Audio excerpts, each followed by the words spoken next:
जन्माष्टमी के पावन पर्व पर आइए सुनते हैं श्री कृष्ण जन्माष्टमी व्रत कथा। श्री कृष्ण जन्माष्टमी के अवसर पर सभी को हार्दिक शुभकामनाएं। कृष्ण जन्माष्टमी को गोकुला अष्टमी, अष्टमी रोहिणी, श्री कृष्ण जयंती और श्री जयंती के नाम से भी जाना जाता है।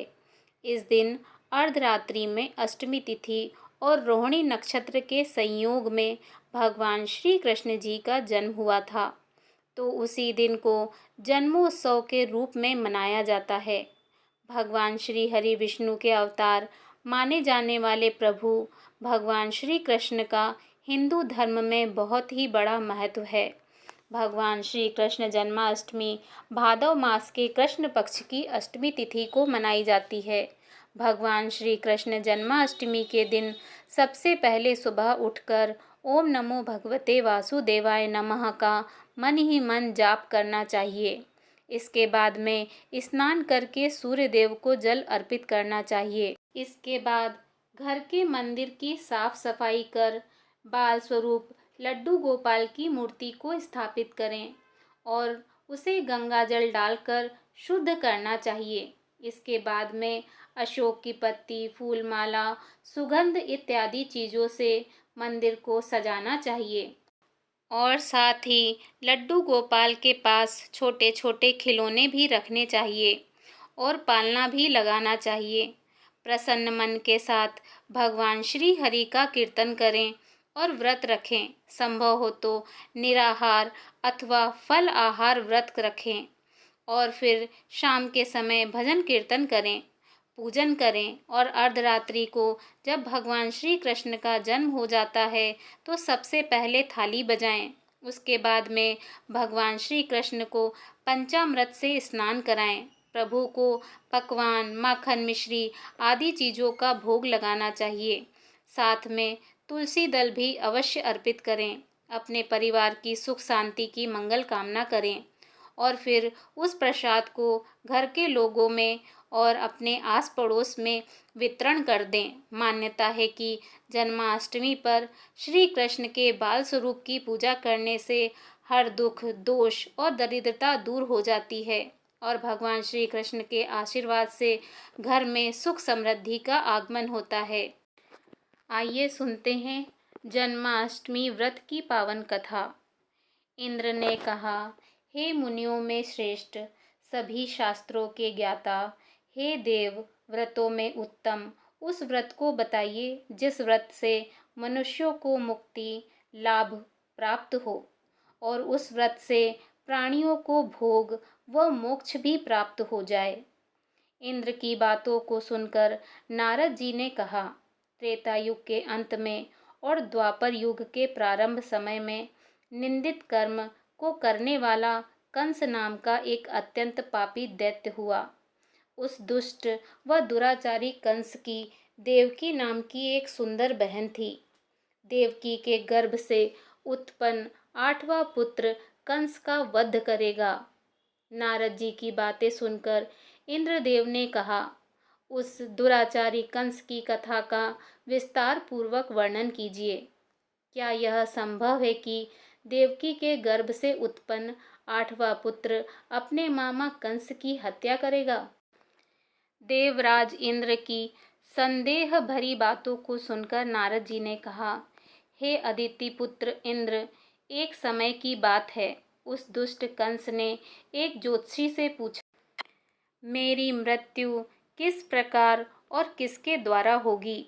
ज्योतिषी बोले, हे दानों में श्रेष्ठ कंस, वासुदेव की पत्नी देवकी जो वाक्पटु है और आपकी बहन भी है, उसी के गर्भ से उत्पन्न उसका 8वां पुत्र जो कि शत्रुओं को भी पराजित कर इस संसार में श्री कृष्ण के नाम से विख्यात होगा, वही एक समय सूर्योदय काल में आपका वध करेगा। जोशी की बातों को सुनकर कंस ने कहा, हे देवच, अब आप यह बताइए कि देवकी का 8वां पुत्र किस मास में किस दिन मेरा वध करेगा? जोशी बोले, हे महाराज, माघ मास की शुक्ल पक्ष की तिथि को 16 कलाओं से पूर्ण श्री कृष्ण से आपका युद्ध होगा। उसी युद्ध में वे आपका वध करेंगे। इसीलिए हे महाराज, आप अपनी रक्षा यत्नपूर्वक करें। इतना बताने के पश्चात नारद जी ने इंद्र से कहा, ज्योतिषी द्वारा बताए गए समय पर ही कंस की मृत्यु भगवान श्री कृष्ण के हाथ निसंदेह होगी। तब इंद्र ने कहा, हे मुनि, उस दुराचारी कंस की कथा का वर्णन कीजिए और बताइए कि कृष्ण का जन्म कैसे होगा तथा कंस की मृत्यु भगवान श्री कृष्ण द्वारा किस प्रकार होगी। इंद्र की बातों को सुनकर नारद जी ने पुनः कहना आरंभ किया। उस दुराचारी कंस ने अपने एक द्वारपाल से कहा, मेरी इस प्राणों से प्रिय बहन की पूर्ण सुरक्षा करना। द्वारपाल ने कहा, ऐसा ही होगा। कंस के जाने के पश्चात उसकी छोटी बहन दुखित होते हुए जल लेने के बहाने घड़ा लेकर तालाब पर गई। उस तालाब किनारे एक वृक्ष के नीचे बैठकर देवकी रोने लगी। उसी समय एक सुंदर स्त्री जिसका नाम यशोदा था, उसने आकर देवकी से प्रिय वाणी में कहा, हे देवी, इस प्रकार तुम क्यों विलाप कर रही हो? अपने रोने का कारण मुझसे बताओ। तब दुखी देवकी ने यशोदा से कहा, हे बहन, नीच कर्मों से आसक्त दुराचारी मेरा ज्येष्ठ भ्राता कंस है। उस दुष्ट भ्राता ने मेरे कई पुत्रों का वध कर दिया। इस प्रकार मेरे गर्भ में 8वां पुत्र है, वह इसका वध भी कर डालेगा, क्योंकि मेरे ज्येष्ठ भ्राता को यह भय है कि मेरे अष्टम पुत्र से उसकी मृत्यु अवश्य होगी। देवकी की बातें सुनकर यशोदा ने कहा, हे बहन, विलाप मत करो, मैं भी गर्भवती हूँ। यदि मुझे कन्या हुई तो तुम अपने पुत्र के बदले उस कन्या को ले लेना। इस प्रकार तुम्हारा पुत्र कंस के हाथों मारा नहीं जाएगा। तदंतर कंस ने अपने द्वारपालों से पूछा, देवकी कहाँ है? इस समय वह दिखाई नहीं दे रही है। तब द्वारपालों ने कहा, हे महाराज, आपकी बहन जल लेने तालाब पर गई हुई है। यह सुनते ही कंस क्रोधित हो उठा और उसने द्वारपाल को उसी स्थान पर जाने को कहा जहां वह गई हुई है। द्वारपाल की दृष्टि तालाब के पास देवकी पर पड़ी। तब उसने कहा कि आप किस कारण से यहाँ आई हैं?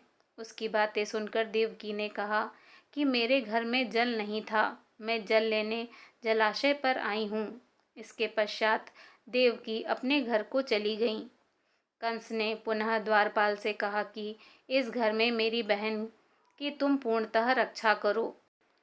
अब कंस को इतना भय लगने लगा कि घर के भीतर दरवाजों में विशाल ताले बंद करवा दिए और दरवाजे के बाहर दैत्यों और राक्षसों को पहरेदारी के लिए नियुक्त कर दिया। कंस हर प्रकार से अपने प्राणों को बचाने के प्रयास कर रहा था। एक समय सिंह राशि के सूर्य में आकाश मंडल में जलाधारी मेघों ने अपना प्रभुत्व स्थापित किया। भादव मास की कृष्ण पक्ष की अष्टमी तिथि को घनघोर अर्धरात्रि थी। उस समय चंद्रमा भी वृष राशि में था। रोहिणी नक्षत्र बुधवार के दिन सौभाग्य योग से संयुक्त चंद्रमा के आधी रात में उदय होने पर आधी रात के उत्तर एक घड़ी जब हो जाए तो श्रुति स्मृति पूर्णाक्त फल निसंदेह प्राप्त होगा। इस प्रकार बताते हुए नारद जी ने इंद्र से कहा, ऐसे विजय नामक शुभ मुहूर्त में भगवान श्री कृष्ण का जन्म हुआ और श्री कृष्ण के प्रभाव से ही उसी क्षण बंदी गृह के दरवाजे स्वयं खुल गए। द्वार पर पहरा देने वाले पहरेदार राक्षस सभी मूर्छित हो गए। देवकी ने उसी क्षण अपने पति वासुदेव से कहा, हे स्वामी, आप निंद्रा त्याग कर और मेरे इस पुत्र को गोलोक में ले जाएं। वहाँ इस पुत्र को नंदगोप की धर्मपत्नी यशोदा को दे दें। उस समय यमुना जी पूर्ण रूप से बाढ़ग्रस्त थीं, किंतु जब वासुदेव जी बालक कृष्ण को सूप में लेकर यमुना जी को पार करने के लिए उतरे, उसी क्षण बालक के चरणों का स्पर्श होते ही यमुना जी अपने पूर्व स्थिर रूप में आ गईं। किसी प्रकार वासुदेव जी गोकुल पहुँचे और नंद के घर में प्रवेश कर उन्होंने अपना पुत्र तत्काल उन्हें दे दिया और उसके बदले में उनकी कन्या ले ली। वे तत्काल वहां से वापस आकर कंस के बंदी गृह में पहुंच गए। प्रातःकाल जब सभी राक्षस पहरेदार निद्रा से जागे तो कंस ने द्वारपालों से पूछा कि अब देवकी के गर्भ से क्या हुआ है। इस बात का पता लगाकर मुझे बताओ। द्वारपाल ने महाराज की आज्ञा को मानते हुए कारागार में जाकर देखा तो वहां देवकी की गोद में एक कन्या थी, जिसे देखकर द्वारपालों ने कंस को सूचित किया, किंतु कंस को तो उस कन्या से भय होने लगा। अतः वह स्वयं कारागार में गया और उसने देवकी की गोद से कन्या को झट ले लिया और उसे एक पत्थर की चट्टान पर पटक दिया, किंतु वह कन्या विष्णु की माया से आकाश की ओर चली गई और अंतरिक्ष में जाकर विद्युत के रूप में परिणित हो गई। उसने आकाशवाणी कर कहा, हे कंस, हे दुष्ट, तुझे मारने वाला गोकुल में नंद के घर में उत्पन्न हो चुका है और उसी से तेरी मृत्यु सुनिश्चित है। मेरा नाम तो वैष्णवी है। मैं संसार के कर्ता भगवान विष्णु की माया से उत्पन्न हुई हूँ। इतना कहकर वह स्वर्ग की ओर चली गई। उस आकाशवाणी को सुनकर कंस क्रोधित हो उठा।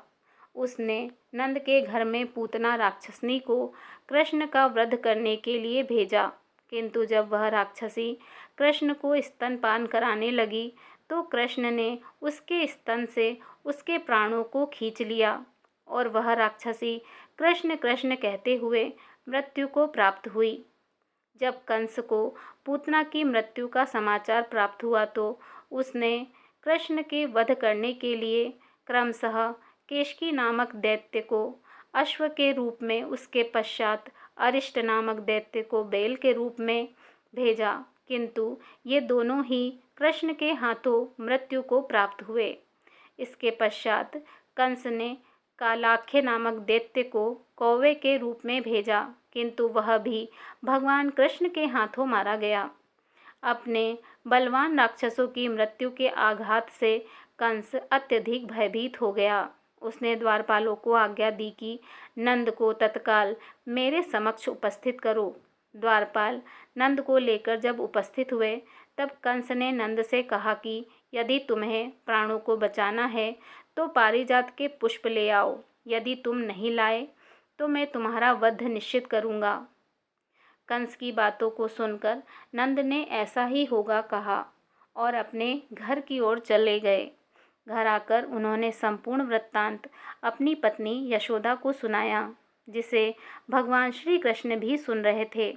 एक दिन भगवान श्री कृष्ण अपने मित्रों के साथ यमुना नदी के किनारे गेंद खेल रहे थे और अचानक स्वयं ने ही गेंद को यमुना में फेंक दिया। यमुना में गेंद फेंकने का मुख्य उद्देश्य यही था कि वे किसी प्रकार पारिजात पुष्प को ले आएं। अतः वे कदम के वृक्ष पर चढ़कर यमुना में कूदे। कृष्ण के यमुना में कूदने का समाचार श्रीधर नामक गोपाल ने यशोदा को सुनाया।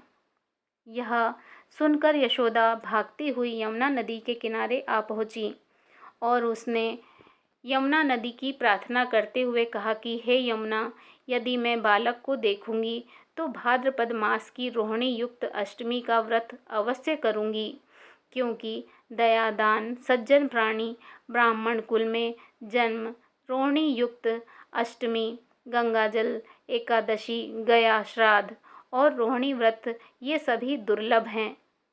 हजारों अश्वमेघ यज्ञ, सहस्त्रों राजसूय यज्ञ, दान, तीर्थ और व्रत करने से जो फल प्राप्त होता है वह सब कृष्णाष्टमी के व्रत को करने से प्राप्त हो जाता है। यह बात नारद ऋषि ने इंद्र से कही।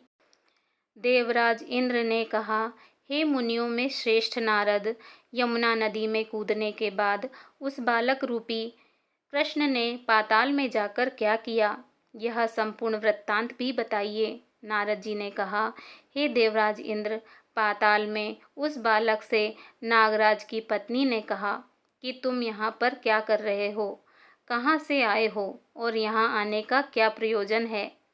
नागपत्नी बोली, हे कृष्ण, क्या तूने धृत कीड़ा की है, जिससे अपना समस्त धन हार गया है।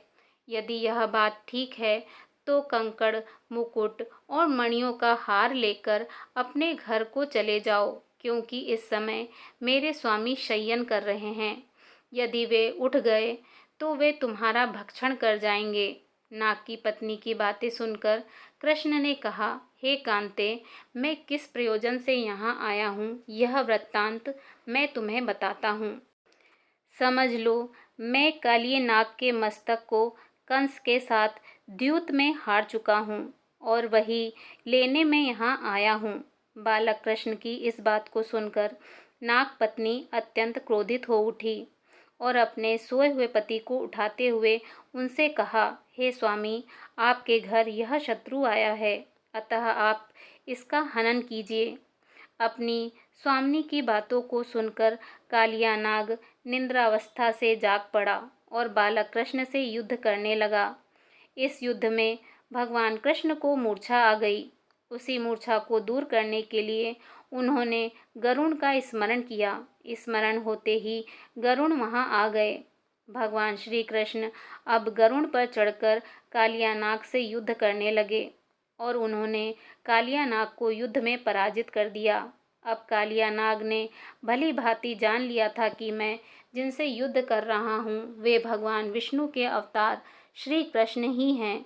अतः उन्होंने भगवान श्री कृष्ण के चरणों में साष्टांग प्रणाम किया और पारिजात से उत्पन्न बहुत से पुष्पों को मुकुट में रखकर कृष्ण को भेंट किया। जब भगवान कृष्ण चलने को हुए तब कालिया नाग की पत्नी ने कहा, हे स्वामी, मैं कृष्ण को नहीं जान पाई। हे जनार्दन, मंत्र रहित, क्रिया रहित, भक्ति भाव रहित मेरी रक्षा कीजिए। हे प्रभु, मेरे स्वामी मुझे वापस दे दें। तब भगवान श्री कृष्ण ने कहा, हे सर्पिणी, दैत्यों में जो सबसे बलवान है उस कंस के सामने मैं तेरे पति को ले जाकर छोड़ दूंगा, अन्यथा तुम अपने घर को चली जाओ। अब भगवान श्री कृष्ण कालिया नाग के फन पर नृत्य करते हुए यमुना के ऊपर आ गए। तदंतर कालिया की फुकार से तीनों लोग कंपायमान हो गए। अब भगवान कृष्ण कंस की मथुरा नगरी को चल दिए। वहां कमल पुष्पों को देखकर यमुना के मध्य जलाशय में वह कलिया सर्प भी चला गया। इधर कंस भी विस्मित हो गया तथा भगवान श्री कृष्ण प्रसन्नचित्त होकर गोकुल लौट आए। उनके गोकुल आने पर उनकी माता यशोदा ने विभिन्न प्रकार के उत्सव किए। अब देवराज इंद्र ने नारद जी से पूछा, हे महामुने, संसार के प्राणी बालक श्री कृष्ण के आने पर अत्यधिक आनंदित हुए। आखिर श्री कृष्ण ने क्या क्या चरित्र किया, वह सभी आप मुझे बताने की कृपा करें। नारद जी ने इंद्र से कहा, मन को हरने वाला मथुरा नगर यमुना नदी के दक्षिण भाग में स्थित है। वहाँ कंस का महाबलशाली भाई चारूण रहता है। उस चाणूर से भगवान श्री कृष्ण के मल्ल युद्ध की घोषणा की गई। हे इंद्र, कृष्ण एवं चाणूर का मल्ल युद्ध अत्यंत आश्चर्यजनक था।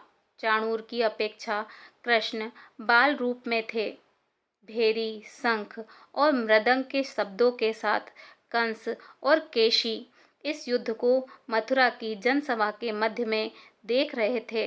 रंगशाला के अखाड़े में चाणूर, मुष्टि, शल, तोशल आदि बड़े बड़े भयंकर पहलवान दंगल के लिए प्रस्तुत थे।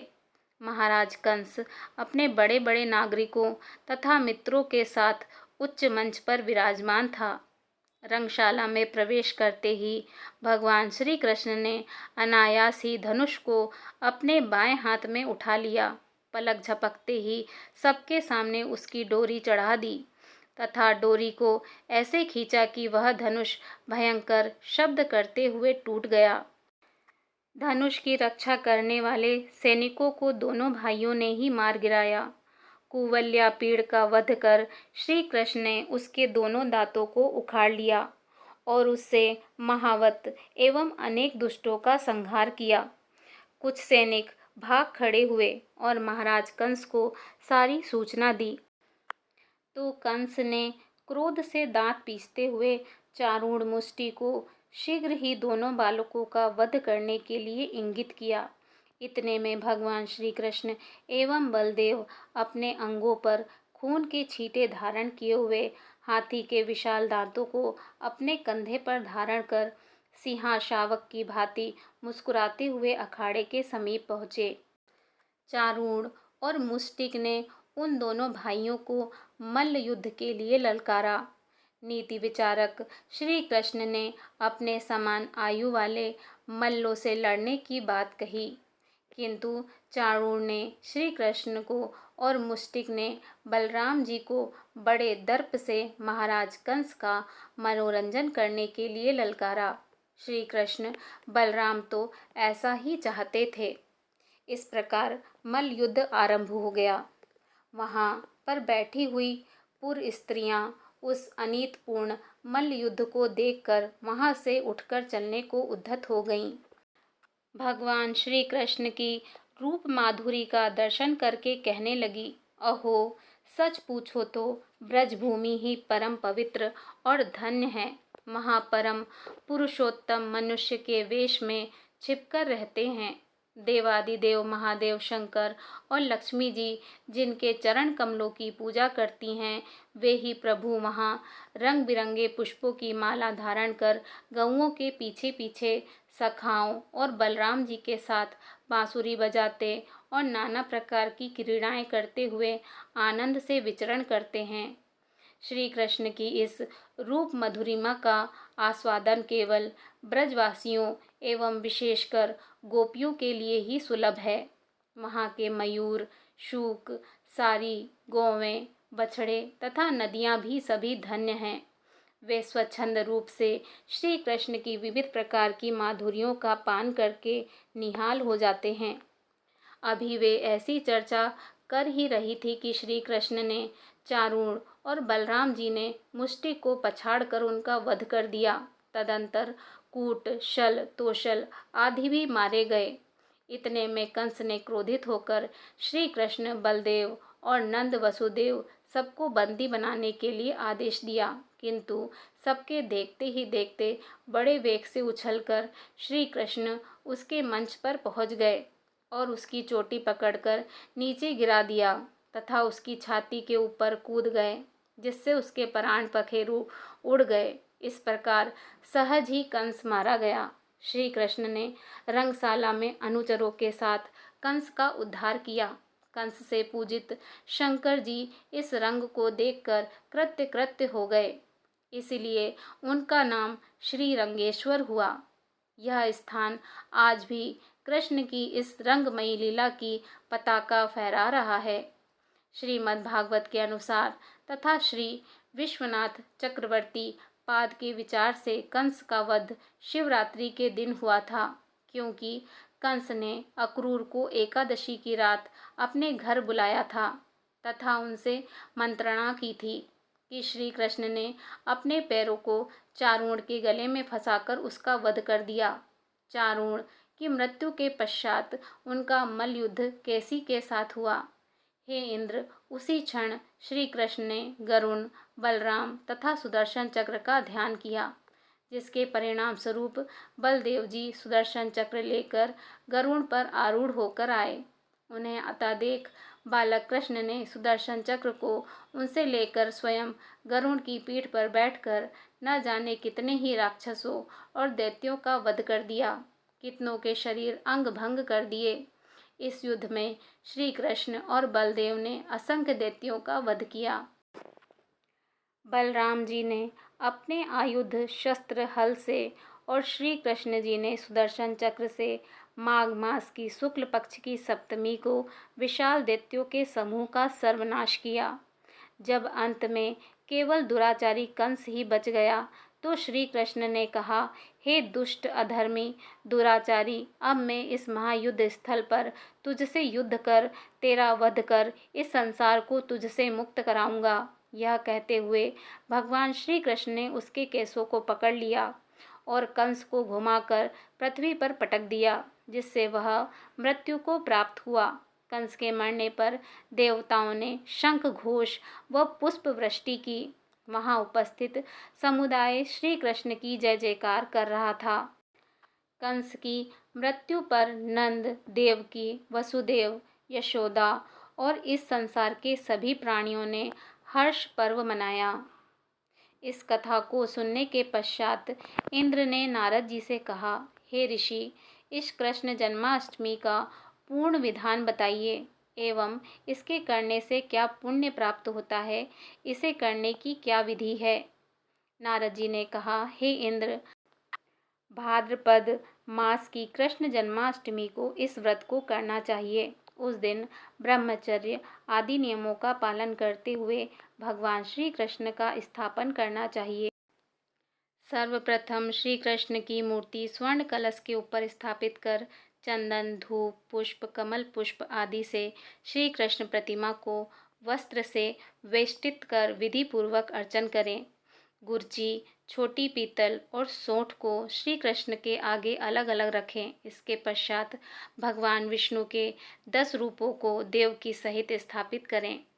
हरि के सानिध्य में भगवान विष्णु के 10 अवतारों गोपिका, यशोदा, वसुदेव, नंद, बलदेव, देवकी, गायों, वत्स, कालिया, यमुना नदी, गोपागण और गोपा पुत्रों का पूजन करें। इसके पश्चात 8वें वर्ष की समाप्ति पर इस महत्वपूर्ण व्रत का उद्यापन कर्म भी करें।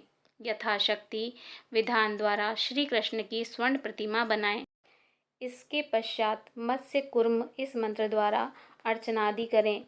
आचार्य ब्रह्म तथा 8 ऋत्विजों का वैदिक रीति से वरण करें। प्रतिदिन ब्राह्मण को दक्षिणा और भोजन देकर प्रसन्न करें।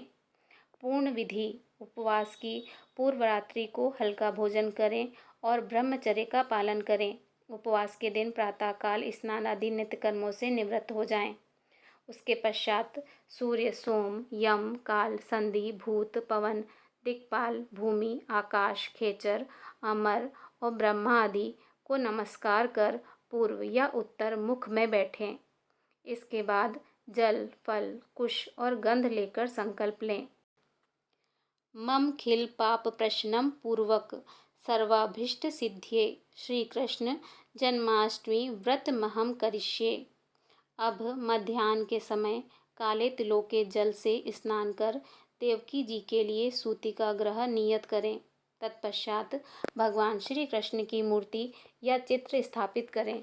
मूर्ति में बालक श्री कृष्ण को स्तनपान कराती हुई देवकी हों और लक्ष्मी जी उनके चरण स्पर्श किए हुए हों, अथवा ऐसे भाव हों जिसके बाद विधि विधान से पूजन करें। पूजा में देवकी, वसुदेव, बलदेव, नंद, यशोदा और लक्ष्मी इन सब का नाम क्रमशः निर्दिष्ट करना चाहिए। फिर निम्न मंत्र से पुष्पांजलि अर्पण करें। प्रणमे देवजननी तव्या जातस्तु वामनः वसुदेवात् तथा कृष्णो नमस्तुभ्यं नमो नमः। सुपुत्रार्घ्य प्रदत्तम में ग्रहणेमं नमोस्तुते। अंत में प्रसाद वितरण कर भजन कीर्तन करते हुए रत जगा करें। पूजन फल: जो व्यक्ति जन्माष्टमी के व्रत को करता है वह ऐश्वर्य और मुक्ति को प्राप्त करता है। आयु, कीर्ति, यश, लाभ, पुत्र व पौत्र को प्राप्त कर इसी जन्म में सभी प्रकार के सुखों को भोग कर अंत में मोक्ष को प्राप्त करता है। जो मनुष्य भक्ति भाव से श्री कृष्ण जी की कथा सुनते हैं उनके समस्त पाप नष्ट हो जाते हैं, वे उत्तम गति को प्राप्त करते हैं। प्रेम से बोलिए जय श्री राधे कृष्णा। श्री कृष्ण गोविंद हरे मुरारी, हे नाथ नारायण वासुदेव। ओम नमो भगवते वासुदेवाय नमः।